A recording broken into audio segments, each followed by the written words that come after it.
Hello guys, আসসালামু আলাইকুম। কি অবস্থা সবার? সবাই কেমন আছেন? এই তো আলহামদুলিল্লাহ আমরা ভালো আছি। এই তো রাতের বেলা আমার ছেলে দেখেন চাটনি বানাচ্ছে। এখানে আমি আমরা নিয়েছি 6 থেকে 7টা। এরপরে আমি কাসুন্দি দিয়ে দিছি প্রায় 2 চামচ মতো। দেন এরপর হচ্ছে অল্প করে আমি সরিষার তেল দিয়ে দিছি। এরপর হচ্ছে আমি চিনি দিয়ে দিছি হচ্ছে চায়ের চামচে 2 চামচ। এটা অবশ্য আমার ছেলে বানাচ্ছে, ওকে আমি শিখাই দিচ্ছি।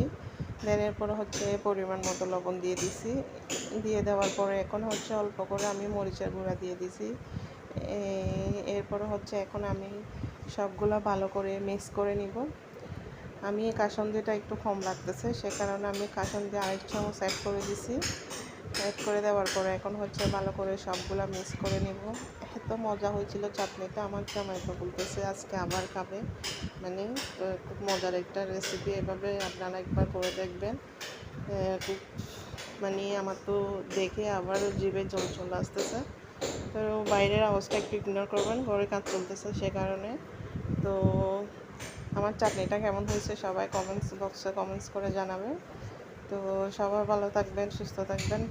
এরকম মজার মজার রেসিপি পেতে আমার চ্যানেলটা সাবস্ক্রাইব করবেন, আমার পাশে থাকবেন। ইনশাআল্লাহ সামনে আমি আরও নতুন নতুন রেসিপি নিয়ে হাজির হয়ে যাব। এই পর্যন্ত সবাই ভালো থাকবেন। আসসালামু আলাইকুম।